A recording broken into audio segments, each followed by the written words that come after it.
Alrighty, it is December 2nd, 2024. 23 days till Christmas. How are you doing? Hopefully well. Hopefully you're back into the swing of things. Most people had 4-day weekends. Oh, good for you. I did not. I decided to come in on Friday and do my live show then. Back at it again on this fine Monday here. Kicking off the show with none other than Alex Terrible. All I Want for Christmas. You can't play Christmas music in November. I know there are those diehards out there, very similar to metal elitists. There are Christmas music elitists out there, if you could believe that.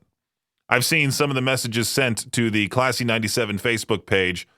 A lot of them asking straight up, hey, when is Christmas music starting? They're asking that at the very tail end of October. Some people were disappointed that it didn't start November 1st, but if you do want nonstop Christmas music, listen to our sister channel, Classy 97, over there. The big news today is that AC/DC finally announced their North American tour, and as per usual, people were complaining online, only 13 dates. You got to realize they're in their 70s, right? Angus Young, I believe, is close to 70. Angus Young age. He's no longer young. Yeah, he's 69 years old. Brian Johnson is 77 years old. Almost 80. Almost 80. Man, that's wild. And there's only 13 dates. The one that's going to be in Southern California, I knew they were going to head over to some place in SoCal, but it's real unfortunate that they chose the Rose Bowl. If you've never seen or heard of the Rose Bowl, it's a huge, huge, huge stadium in Pasadena. It used to hold a lot of football games back in the day. My dad went to a lot of events there. Holds 89,702 people. Tons of people. I'm sure that place will fill up for AC/DC. But there is a lot of drawbacks to it. I saw Metallica there back in 2017. It's one of those stadiums that was built in 1922. So all the seats are incredibly tiny. Incredibly tiny. I hate when stadiums have those really tiny seats to pack as much people as they can into the venue. I was kind of disappointed in the Mountain America Center for doing that as well. Like, they have these puny seats. Like, I could barely fit one cheek on it. That sort of thing. Well, UCLA used to play there at the Rose Bowl. Do they still play there? I'm not sure. But, yeah, they also have stacked parking at this venue. So if you want to leave, well, good luck. You'll have to wait till the person in front of you or behind you leaves. Not the best venue choice, but it is a giant venue. They weren't going to go to SoFi Stadium. I think that might have been too tiny for AC/DC. They had to choose one place where people can travel from Northern California, Southern California too, and they decided on the Rose Bowl in Pasadena, California. Of course, that stadium, that tour not coming anywhere close, which is real unfortunate, but what can you do? I was contemplating flying home, but my dad was also telling me this morning, I called him right away. He was saying how for somehow, some way, there are already tickets being sold for that show. I don't know what he saw, but he was telling me they're roughly like $697 each, and the Vegas show is even more expensive. It was close to like $1,000. Again, people just see weird things online that don't necessarily know how to shop for concert tickets and then start spewing out nonsense on social media. I had to tell my dad, I'm like, Dad, those are most likely resale tickets. We'll have to figure out something because the tickets don't officially go on sale until Friday, December 6th. But we'll see. I'll see if I can surprise him with tickets to that show, or if he can surprise me with tickets to that show this Christmas. I would love to fly up back home in April for that show. Anyway, it's Peach's Pit Party here on K-Bear 101. We'll continue here in just a few. It is indeed Cyber Monday. I was looking around. I'm still sort of looking around here, window shopping, as they say, while my show is going on, and well, discreetly. I shouldn't have said that on the air because, Jade will yell at me tomorrow. Why were you, why did you say you're shopping while you're supposed to be working? Multitasking, Jade, multitasking. But I'm not really doing any shopping because most websites that I'm visiting, they're just saying, hey, our sales are 15 to 25% off. And to me, if you're going to boast about doing a giant sale, 15% off just doesn't sound like a great sale to me. It doesn't.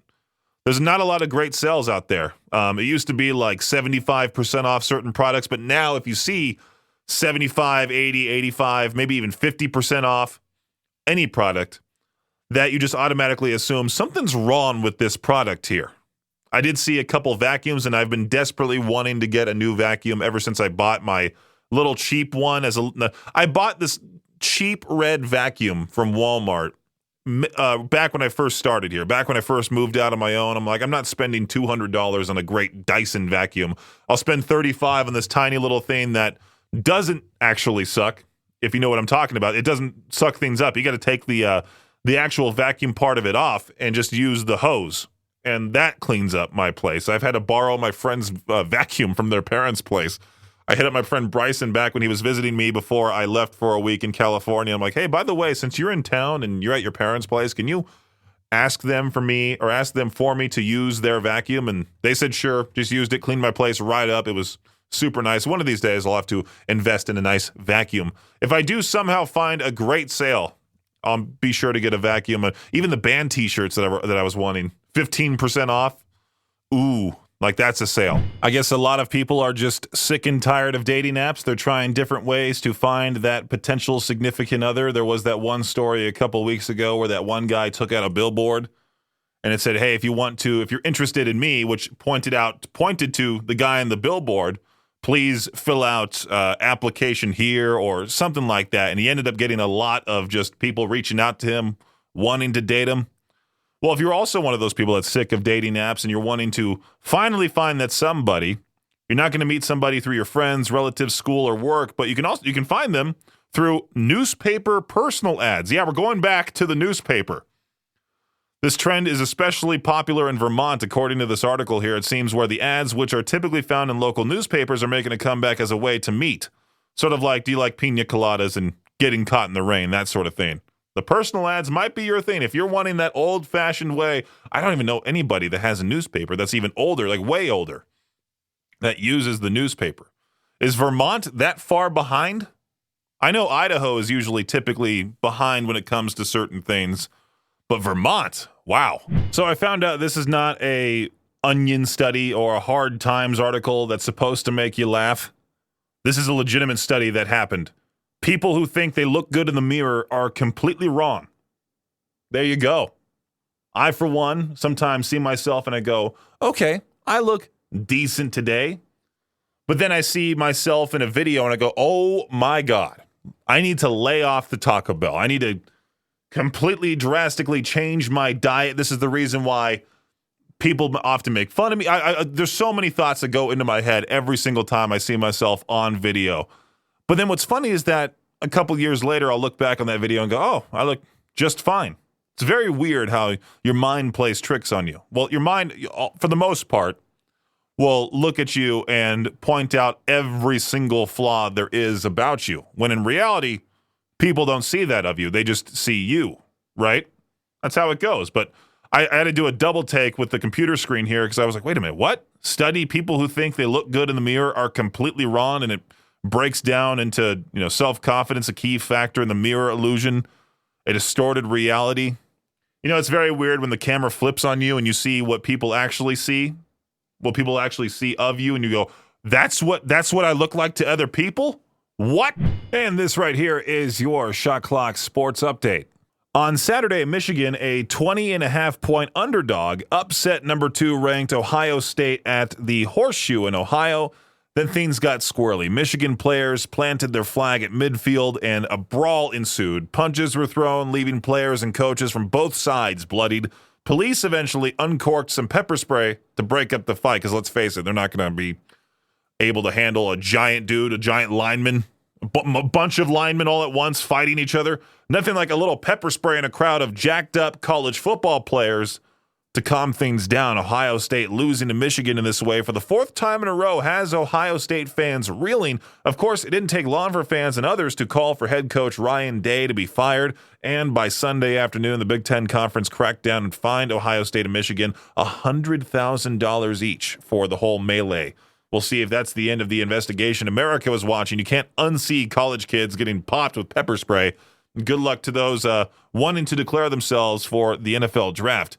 In more college football news, Stanford University is bringing Andrew Luck back as the new general manager of its football program. Luck, who once led Stanford as a star quarterback and then played for the Indianapolis Colts, will now oversee all aspects of Stanford's football operations. At age 35, some fans were holding out hope to the bitter end that he would return to play quarterback in the NFL. Nope, that was not to be, as Luck will deal with the behind-the-scenes business and leave the playing to others. Kind of like news about Andrew Luck returning to Stanford. Some big moves in other parts of the sports world have resulted in some new people showing up in some new places. Former Giants quarterback Daniel Jones signed with the Minnesota Vikings following his release from New York. About a month after opting out of his deal with the San Francisco Giants, pitcher Blake Snell signed a near $200 million mega deal with the Los Angeles Dodgers. And Live Golf made a big deal replacing Greg Norman with former NBA and NHL executive Scott O'Neill to be its CEO and commissioner. A lot of new faces, new places. That does it for your Shot Clock Sports Update right here on K-Bear 101. We talked about it last week, the KFC lickable wrapping paper that would taste like chicken, which included a hint as well of cranberry sauce flavor in there. But the limited time only paper officially sold out. Some speculate that the paper could be resold online, but users are warned that the paper is not intended for human consumption. Children under 5 should not lick it. The label also warns against sharing lickable areas, because lickable areas are encapsulated and may require a few licks to get the full flavor. Again, you're going to look like a moron licking the wrapping paper. Imagine just, this would make for a great prank series if someone gathered all the different footage of different people who bought the KFC chicken wrapping paper and proceeded to lick it in front of their grandma or somebody like that in their family that's just sort of out of touch, and watch their reaction. One of my favorite series online is of people showing their grandma, showing their grandpa footage from GTA 5 and saying it's actual news footage. It's utterly fantastic to watch this horrified grandma every single time just look at the TV and see people getting run over. Clearly it's fake. Clearly it's a video game. But grandma doesn't know that. It's the same old people that are falling for AI-generated images on Facebook. It's pretty funny. I can't believe I'm talking about this now. I should have mentioned this at the beginning part of the show, but AC/DC sort of took the news over, and also this news popped up Friday night, maybe Saturday morning. I think it was Friday night that this news popped up of Bob Bryar, the longest-serving drummer in My Chemical Romance, passed away at 44 years old. Now, TMZ reports that Bryar was found at his Tennessee home on November 26th. It was a few days ago, after he was last seen alive on November 4th. He was missing for 22 days. Now, police don't suspect foul play because Bryar's weapons and music equipment in the home were left untouched, but Bryar's body was apparently badly decomposed. Animal control had to take away 2 dogs from Bryar's home, so real sad news there. Real sad news. Now, I don't know what happened with him, but I'm assuming he said some things that a majority of people don't agree with, or some people don't agree with, because there was a lot of people on Twitter calling him problematic and all this. I don't want to get into that drama. I just feel horrible that this guy was missing for 22 days and was found, passed away in his place, and nobody bothered to look for him during those 22 days. Nobody heard from him. He was just, gone. And some of his last tweets were, there was a tweet about him not wanting to die, with some real sad stuff on Twitter. But one of the cooler tweets that he left out, one of the I shouldn't say cooler tweets, but one of the more unique tweets he said, the unique tweets he last posted before his passing, was about Emily Armstrong in Linkin Park, saying that he was proud of her for joining the band, saying they sounded awesome. I was glad to see that. That'd be some great news for Emily and the rest of Linkin Park.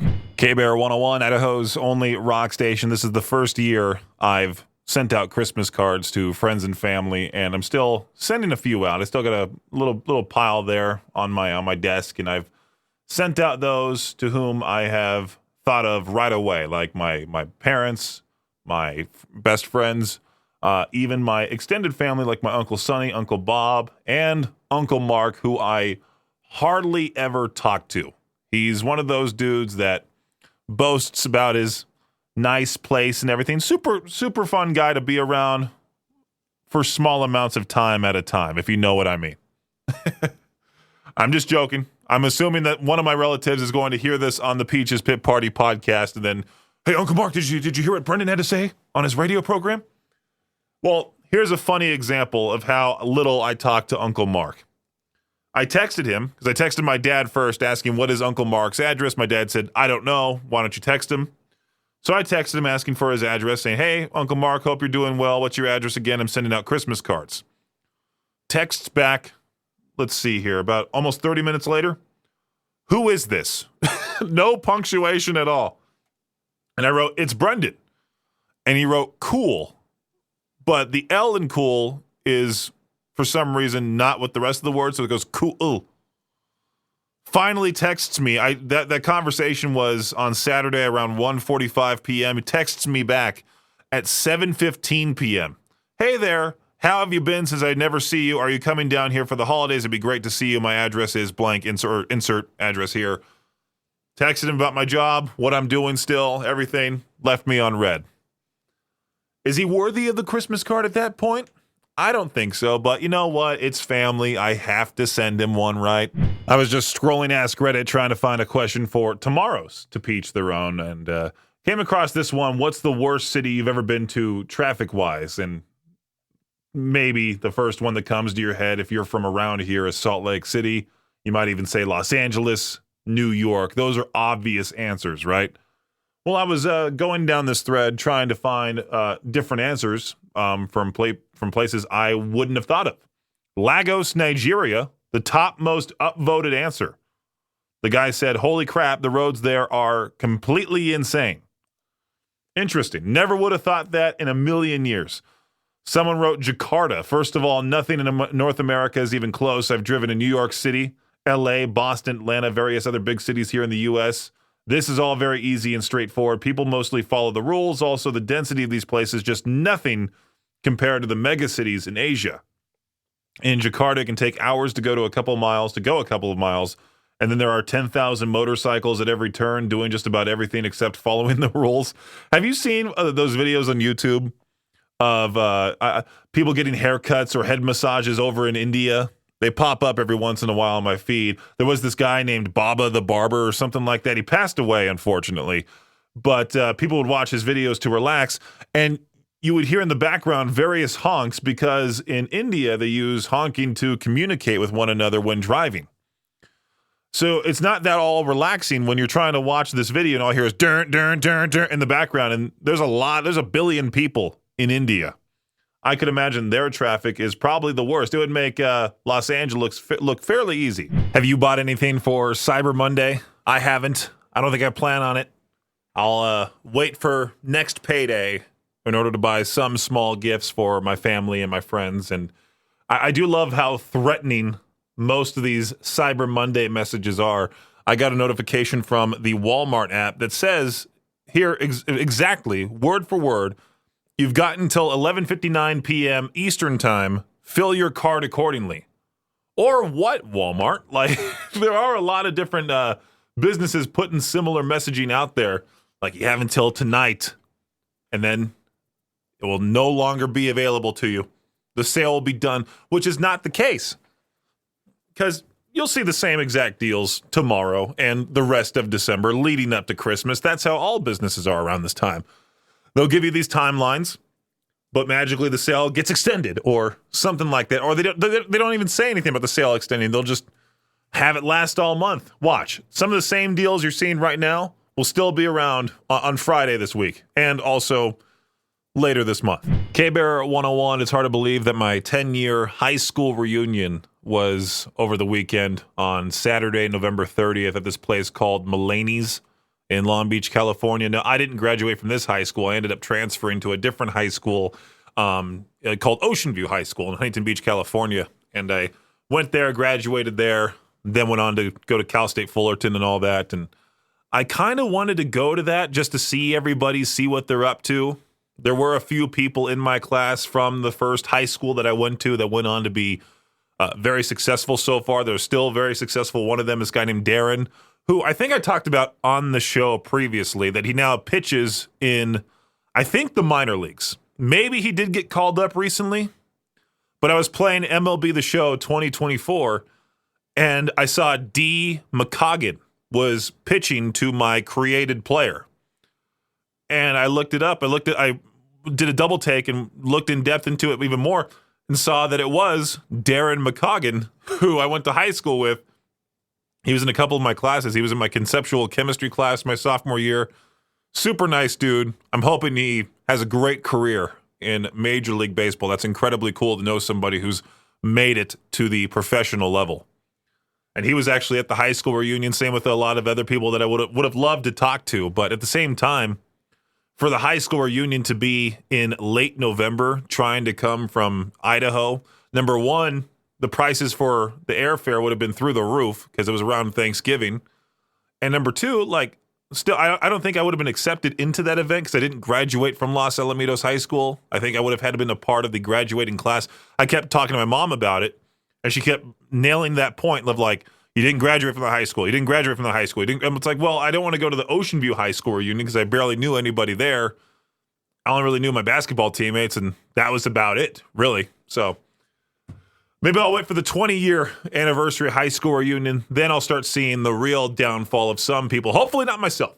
I'm hoping I don't see any of that. I'm hoping everybody in my high school graduating class has a successful, awesome life. But, you know, there are bound to be many things that happen in the next 10 years for a lot of people. I literally just talked about AI being used, going undetected by a lot of teachers. 94% of AI-written essays have gone undetected in this new study. Now even lawyers are using AI. Brandon Monk of Beaumont, Texas, he isn't the first lawyer to get caught using AI to write bogus legal briefs, but his excuse is a new one on us. Now, Monk is representing James Gauthier in a wrongful termination lawsuit against Goodyear Tire and Rubber. Now, Goodyear submitted a motion to have the case dismissed via summary judgment, and the judge in the case asked Monk to respond. His legal brief contained citations to cases that didn't actually exist. I've talked about that before with ChatGPT, asking it to like give me some 4th of July rock and metal songs, and it gave me fake song titles. And I was like, what's going on here? Why is it doing this? Well, the legal brief got caught by Goodyear's lawyers. That's when Monk fessed up that he'd used AI to write the brief, didn't verify its work. His excuse, according to the judge, he attempted to check the content of the response by using a feature of the software, but it failed to flag the issues. In other words, AI didn't catch its own mistakes. Monk now has to pay a $2,000 fine and attend a class on the use of AI in legal work, which sounds incredibly boring. Sounds very obvious. You don't need a class for that. Is that somewhat of a class of like, oh, we'll teach you how to not get caught next time? Maybe sometime I'll have to use the AI to drive my Shot Clock Sports update and see if the scores are right, see if the stories are true. I'll have to do that as an experiment at some point. We are continuing to upload every single artist interview that we have saved within our quote-unquote archives on the Artist Interrogations podcast, wherever you get your podcasts. You can find it on demand, Spotify, Apple, even our YouTube channel. If I'm not mistaken, our YouTube channel at KBear101RMG. I just uploaded another one earlier today of Keith Wallen, me talking to Keith Wallen of Breaking Benjamin here in studio prior to the Breaking Benjamin show at the Mountain America Center. That was a fun performance. For some reason on my Photos app, I got this whole thing about year in review, and it gave me a whole bunch of photos and videos from this year. It's been a jam-packed year when it comes to concerts. This year certainly flew by, especially the month of November, how it just went boom, and now we're 23 days away from Christmas. That's right. Almost to the end of the year, almost to 2025. Utterly insane. Check out the Artist Interrogations podcast wherever you get your podcasts, or at riverbendmediagroup.com. You can find all of our shows at riverbendmediagroup.com. Peaches Pit Party on KBear 101, Idaho's only rock station. I was looking here at this article about how the PlayStation 2 is still doing so well. It's still a sales champ. According to this article, the PS2 will be celebrating its 30th anniversary tomorrow, and it's still the most successful PlayStation of all time in terms of sales. Sony Interactive Entertainment, to celebrate the anniversary, has opened a PlayStation History Timeline website, which reveals that over 160 million units of the console have been sold over the past 3 decades. I used to love playing games for the PS2 on my PlayStation 3. My parents, as a Christmas gift one year, a long time ago, right when the PlayStation 3 got released, they got me it. And my spoiled butt shortly after that said, well, all of my friends are on Xbox. Can I switch over? Even though the PlayStation 3, there were still plenty of my friends on there. There wasn't that many compared to Xbox. And so my parents, I think a couple years later, got me the Xbox 360. Utterly ridiculous. I feel so bad. Every single time I think of something like that, I kick myself. And I go, man, I really need to pay back my parents for all the money they've spent on me. I did just talk to my dad saying, hey, when I do come back home for a week in the near future, maybe it's for New Year's, maybe it's early part of next month, I won't be getting a rental car. I can't spend another $500. And I told him, like, don't you dare try to find a rental car for me. I'm like, if I can't spend the money, I don't want you to spend the money because it's a tough time. And my parents have spent enough money as it is on me. And I can't believe that one year for Christmas, they got me the PS3 when it was like a $700 system, the complete bundle and everything. My parents were saying how, like, it can play Blu-ray DVDs, it can play video games, it can play even backwards compatible games from the PlayStation 2. I played it for a little while and then said, you know what? I'd much rather go towards the Xbox route. And I've been an Xbox user ever since. It's now that time for To Peach Their Own. I just saw this question, figured, okay, why not? It's a Monday. People are getting back into the swing of things. Let's just do a fun one. Do a fun one about music. What's your ultimate guilty pleasure song that you'd never admit to loving until now? The very first answer from James on our Facebook group, K-Bear 101 Idaho Rock and Metal, said play that funky music, which isn't all that crazy to admit. I mean, it's a great song. It's a classic song. You also had Kayla saying Renegade by Styx. Again, another song that's just a classic at this point. I'm more so looking for answers like what Stuart put, Paparazzi from Lady Gaga. There you go. You might as well admit it. And don't be one of those people that says, well, I like what I like. I don't care if it's a guilty pleasure or not. We're having fun with this question. My dad even put his answer in the K-Bear 101 Idaho Rock and Metal Facebook group. Tiptoe Through the Tulips from Tiny Tim. What's your ultimate guilty pleasure song that you'd never admit to loving until now? Call into the show. You can even remain anonymous if you want to. If you don't want to admit that it's you, go for it. 208-535-1015. Hey, K-Bear, how's it going? Hey, what's going on, Peaches? Yeah, what's going on? What guilty pleasure song do you actually like and you're willing to admit that on the air?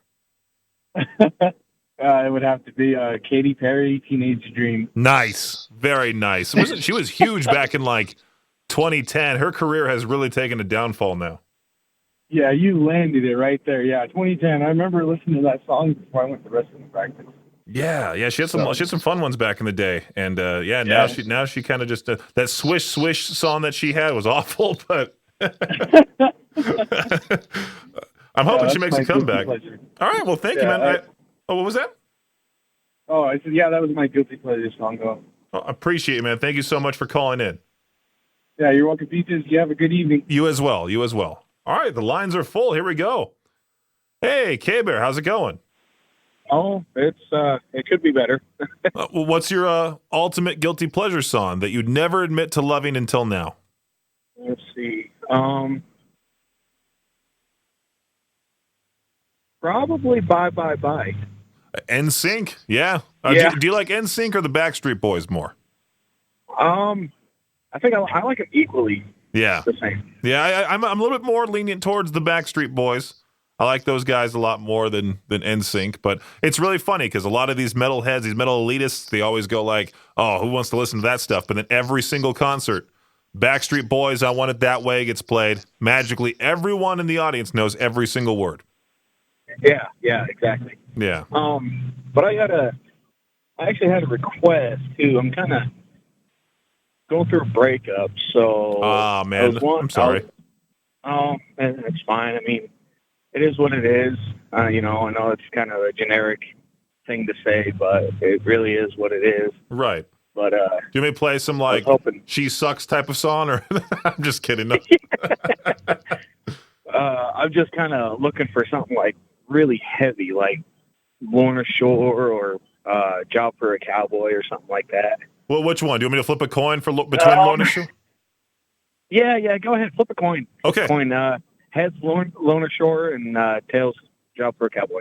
Flip a coin. Let me see if I can get Google to do it. Okay, here we go. Oh, it landed on tails. So, okay. Job for a Cowboy it is. Any specific song? Nope, just something heavy. All right. Well, sounds good, man. You keep your head up, and yeah, it should be just fine from here on out. Oh, I'll try. Thank you. I really appreciate that. Oh, man, I was the biggest baby back in 2017, and now that I look back on it, I would go back and slap myself in the face. It's crazy how, like, when time passes, you do get better. Yeah, I mean, this is kind of my first real relationship since I got divorced. And, I was acting like I was 16 and not 33, so. Gotcha.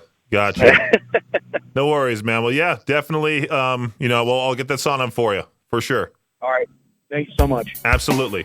Thanks for listening to Peach's Pit Party, the podcast. If you enjoy the show, please share, subscribe, and rate the podcast. Peach's Pit Party is hosted by me, Peaches, and is a production of Riverbend Media Group. For more information or to contact the show, visit riverbendmediagroup.com. Until next time, Peach out.